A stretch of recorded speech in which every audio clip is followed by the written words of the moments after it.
तरह से पार्टी में दखल है, टिकट बंटवारे में जिस तरह से दखल हुआ और पूरी तरह से जो राजद को हैक करके संजय यादव ने रखा है, ये बातें उनसे निकल रही कि राजद परिवार में भी वो दखल अंदाजी करते हैं और जो चप्पल से मारने वाली बातें कही हैं, ये काफी आहत करती हैं, क्योंकि लालू प्रसाद यादव की बेटी अगर परिवार को छोड़ती है और इस तरह की बातें करती है तो एक बड़ा संकेत है। धर्मेंद्र, एक शब्द का और इस्तेमाल किया गया है, वो है चाणक्य।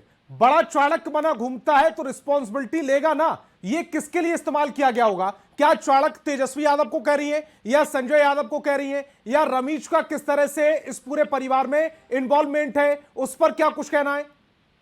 जी, जिस तरह से उन ट्वीट पे संजय यादव रमीज का नाम है और पार्टी में संजय यादव रमीज के साथ साथ तेजस्वी की ही चलती थी, परिवार में भी तेजस्वी की ही चलती है और तेजस्वी ही थी जो क्या कहते हैं तेज प्रताप के मामले में तेजस्वी ने भी बयान दिया था, खुद मीसा भारती थी, उन्होंने भी बयान दिया था। लेकिन अब जब रोहिणी इस तरह की बातें कर रही हैं तो जाहिर है कि तेजस्वी पर भी सवाल उठ रहे हैं और ये बातें तेजस्वी पर भी कही जा रही है कि हार का जो जिम्मेदारी है वो तेजस्वी को लेना पड़ेगा, क्योंकि ट्वीट में साफ साफ बातें लिखी और वो ट्वीट पूरी तरह से क्लियर है कि संजय यादव, रमीज और खुद तेजस्वी पार्टी के खैरख्वाह बने हुए हैं। तो जब पार्टी की बड़ी हार हुई तो फिर जिम्मेदारी कौन लेगा, सामने कौन आएगा, कौन इस बात की जिम्मेदारी लेगा कि इतनी बड़ी हार मेरे। लेकिन धर्मेंद्र, रोहिणी आचार्य का ये आक्रामक रुख अब क्यों, जब नतीजे आरजेडी के खिलाफ आए, महागठबंधन के खिलाफ आए? चूंकि ये सुगबुगाहट पहले से थी कि महागठबंधन उतनी मजबूत स्थिति में नहीं है, आरजेडी में अंतर्कलह चल रही है, कांग्रेस के साथ अच्छी सामंजस्य नहीं है, महागठबंधन पूरी तरह से बिखरा हुआ नजर आ रहा था। अगर उस समय रोहिणी आचार्य सख्त लहजे में सवाल खड़े कर देती तो शायद तस्वीर कुछ और होती।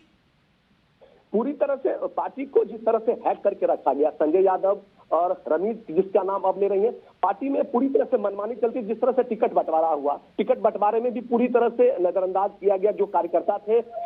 उन कार्यकर्ताओं का, कई कार्यकर्ताओं का विरोध हुआ था, लालू आवास पर कई कार्यकर्ताओं का लगातार विरोध हुआ था, टिकट देने के बारे में उनका विरोध किया गया था, लेकिन उन्हीं को टिकट मिला। तो ये इंगित करती है कि पार्टी में टिकट बंटवारे में भी सब कुछ ठीक नहीं था। चुनाव था, चुनाव के समय ये बातें दबी रह गई और अब जब हार हुई है तो ये दर्द उभर कर सामने आया है। जिस तरह से रोहिणी का ये ट्वीट है, ये दर्द उभर कर सामने आया है, क्योंकि रोहिणी लगातार परिवार और पार्टी के लिए समर्पित थी। लोकसभा चुनाव में जिस तरह से उन्होंने चुनाव लड़ा था और लगातार सिंगापुर से वो नीतीश कुमार पर या बीजेपी पर लगातार जिस तरह से ट्वीट से हमले करती थी, तो इससे पता चलता था कि पार्टी के प्रति कितनी समर्पित है और परिवार के प्रति कितनी समर्पित है। और अब जब ये हालात हुए हैं कि पार्टी पूरी तरह से कोलैप्स हो गई है, पार्टी पूरी तरह से जो सीटें उनकी आई हैं, जो उनका परफॉर्मेंस रहा है, उसके बाद रोहिणी का दर्द सामने आया है। रोहिणी ने ट्वीट किया है और रोहिणी ने ट्वीट के बाद अपना बयान भी साफ कर दिया, संजय को घेरे में लिया। रमीज जो है वो अभी तक पर्दे के पीछे थे, रमीज का नाम नहीं आया था। अब जबकि रोहिणी ने आज ट्वीट कर दिया है, संजय यादव पर पहले से ही तमाम लोगों की निगाहें थी कि संजय यादव टिकट बंटवारे में या पार्टी में या परिवार में दखलंदाजी करते हैं। लेकिन रमीज एक नया नाम है और आज जब रोहिणी ने ट्वीट किया है तो रमीज। तो धर्मेंद्र, ये भी क्लियर कीजिएगा, क्योंकि संजय यादव की तो डायरेक्ट इन्वॉल्वमेंट है परिवार में भी, पार्टी में भी, और जहां जहां तेजस्वी यादव जाते हैं वो उनके साथ जाते हैं, वो तस्वीरों में कैद होते हैं। रमीज, ये जो नया कैरेक्टर आया है रोहिणी आचार्य ने जिसका खुलासा किया है, इसकी परिवार में और पार्टी में क्या इन्वॉल्वमेंट है? जिस तरह से टिकट बंटवारे में संजय यादव का इन्वॉल्वमेंट है, उसी तरह से रमीज भी वो इस बात का जिक्र ट्वीट में किया है। ये रमीज अभी तक ट्वीट से ही बाहर था या पूरे प्रदेश से ही बाहर था, लेकिन अब जब रोहिणी ने ट्वीट किया है तो ये पूरी तरह से साबित है कि परिवार, पार्टी को पूरी तरह से, जिस तरह से पार्टी का ये हालात हुआ है, इसमें संजय यादव और रमीज जैसे लोग जुड़े हुए हैं और यही ट्वीट में रोहिणी ने पूरी तरह से क्लियर किया है। जी धर्मेंद्र, ये भी समझाइएगा, क्योंकि अभी तक इस पूरे मामले पर राबड़ी देवी का कोई स्टेटमेंट नहीं आया है। हालांकि उनका एक जो बड़ा बेटा जिसको वो बहुत अजीज बताती हैं और वो छिटक चुके हैं उनसे, अब रोहिणी आचार्य, राबड़ी देवी अब तक कुछ नहीं कह रही है। लालू प्रसाद यादव की कोई प्रतिक्रिया नहीं आई है अभी तक। तेज प्रताप यादव को जिस तरह से नजरअंदाज किया गया था, राबड़ी ने चुनाव के वक्त कहा था कि तेज प्रताप को मेरी शुभकामनाएं हैं, मेरा आशीर्वाद है कि वो बड़ा बेटा है, वो भी अच्छा करे, अपने पैरों पर खड़े हो। ये राबड़ी ने ये बातें कही थी। रोहिणी ने भी कही थी कि वो अच्छा है, अच्छा कर रहा है, लेकिन लालू यादव की तरफ से या तेजस्वी यादव की तरफ से ऐसे कोई बयान नहीं आए थे। तो अलग थलग रखा गया था तेज प्रताप यादव को, जिस तरह से पार्टी से उन्हें निकाला गया, लालू प्रसाद यादव ने निकाला। और अब जब धर्मेंद्र, मैं आपके पास आऊंगा। मेरे एक और सहयोगी रवि एस नारायण मेरे साथ ज्यादा जानकारी के साथ जुड़ रहे हैं। रवि एस नारायण, अभी अभी जो स्टेटमेंट रोहिणी आचार्य ने दिया है न्यूज 18 बिहार झारखंड पर, अपने दर्शकों तक हमने वो स्टेटमेंट पहुंचा दिया, यानी कि आरजेडी के अंदर की कलह, लालू परिवार के अंदर की कलह अब कैमरे पर है, टेलीविजन पर है।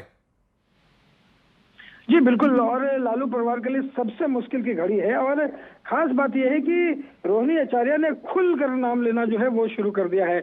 और जिस तरीके से संजय यादव पर जो सवाल खड़ा हुआ है, तेजस्वी पर सवाल खड़े कर रही है और साफ शब्दों में कह रही है कि भाई उनसे पूछिए, उन्हीं लोगों ने निकाला है हमको परिवार से। तो ये एक बड़ा बयान उनका है। और खास करके चाणक्य के बारे में उन्होंने कहा है, संजय यादव को लेकर के साफ शब्दों में कहा है कि जो चाणक्य बनेगा उनसे सवाल पूछिए, दुनिया सवाल कर रही है, और लेकिन अगर उनसे सवाल किया जाएगा तो घर से निकाल दिया जाएगा। लेकिन रवि एस नारायण, ये मामला यहां तक नहीं है, क्योंकि रोहिणी आचार्य का आगे का स्टेटमेंट आप सुनेंगे तो उन्होंने कहा है कि वो परिवार में जाकर बेइज्जत करते हैं, चप्पल निकालने की उन्होंने बात की, गाली गलौज का उन्होंने जिक्र किया है। ये इशारा किसकी तरफ, संजय की तरफ, या तेजस्वी यादव इस कदर अब आगे बढ़ चुके हैं कि वो परिवार के अपने बाकी सदस्यों को जलील करने लगे?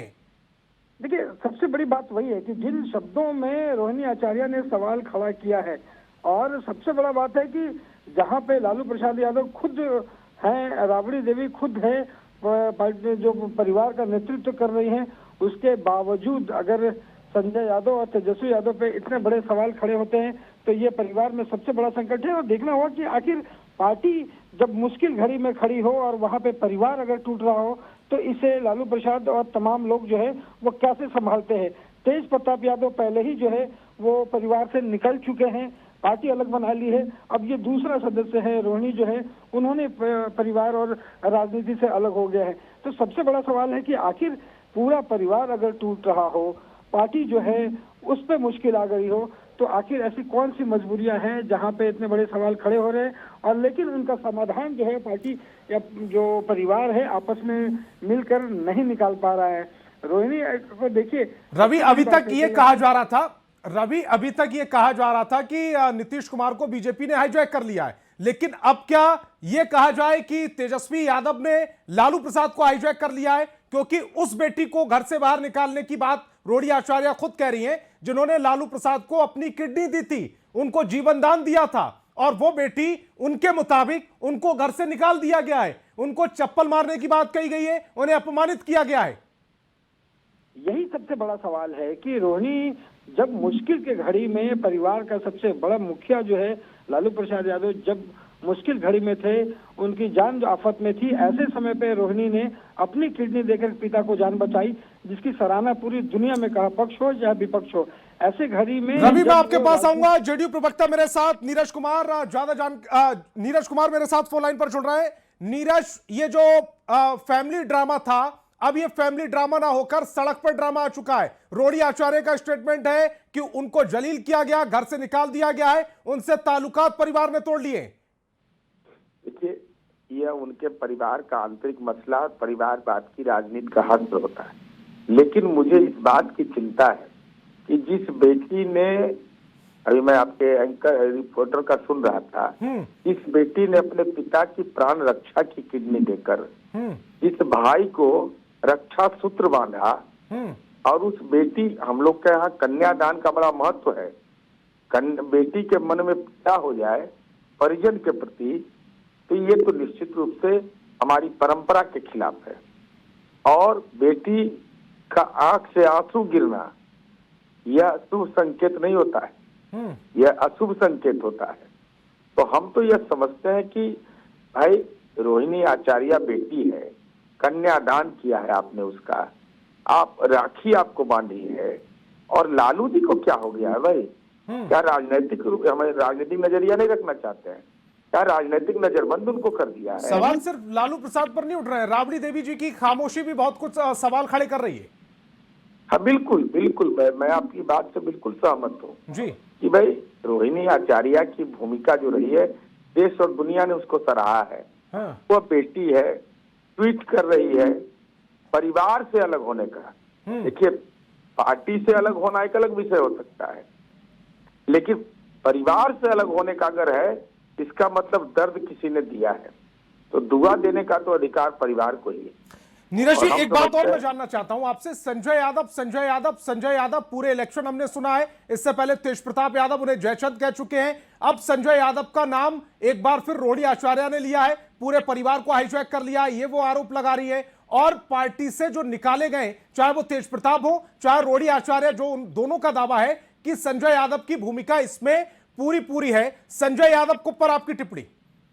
देखिए, संजय यादव जी, क्योंकि मैं इसलिए इस पर बोल रहा हूं कि तेजस्वी जी पलायन की बात करते थे, तो राज्यसभा में पलायन नहीं है। हरियाणा से आपने राज्यसभा ला दिया, खैर अलग बात है। पूरे चुनावी अभियान में आपने मंगनीलाल मंडल जी को कहीं देखा, अब्दुल बारी सिद्दीकी साहब को देखा, उदय नारायण चौधरी जी को देखा, रामचंद्र पूर्वे जी को देखा? ये लोग सीनियर लीडर हैं, हमारा राजनीतिक मतभेद इनसे है, लेकिन सम्मान के लायक भी नहीं रह गए लोग। और हाईजैक कौन कर लिया सर्वविदित है। आप उम्मीदवार से भी बात करिएगा राष्ट्रीय जनता दल का, वो अभी आपको बता देगा। लेकिन नीरज जी, एक जो स्टेटमेंट अभी रोहिणी आचार्य ने दिया, उन्होंने कहा कि चाणक्य बना घूमता है बड़ा, और अब जब जो दुर्गति हुई है महागठबंधन की 35 सीटों पर, आरजेडी 25 सीटों पर, तो चाणक्य आगे आकर जिम्मेदारी क्यों नहीं ले रहा है? यह संजय यादव की ओर जाहिर तौर पर इशारा है। नहीं, हम आज बिल्कुल जाहिर तौर पर इशारा, और अपने रिपोर्टर को कहिए खोजने के लिए, वो है कहाँ, नजर नहीं आ रहे हैं। वही समय तय करते थे कि कौन कब मिलेगा किससे। अरे भाई, लीडर डायरेक्ट होता है ना, लीडर को कम्युनिकेट करने के लिए कोई भाया और मीडिया जरूरत है। मुख्यमंत्री जी से हमको मिलना है तो हमको भाया मीडिया चाहिए, लेकिन अभी तो ये शुरुआत है। जिस ढंग से राष्ट्रीय जनता शुरुआत है, लेकिन एक सवाल और मन में आ रहा है नीरज जी। अब तक आरजेडी को यह माना जाता था कि वो लालू प्रसाद की पार्टी है, लेकिन अगर पिछले 6 महीने का कैंपेन या 8 महीने का कैंपेन निकाल लें आरजेडी का, तो लगभग ये स्थापित हो चुका है कि संजय यादव इसे चला रहे हैं। यानी कि आरजेडी जिसका जिक्र आप करते थे लालू प्रसाद की पार्टी के तौर पर, वो संजय यादव की पार्टी बन गई। बिल्कुल बिल्कुल, ये तो राष्ट्रीय जनता दल का हर कार्यकर्ता हमारी समझ से इस बात को समझ गया था कि बिना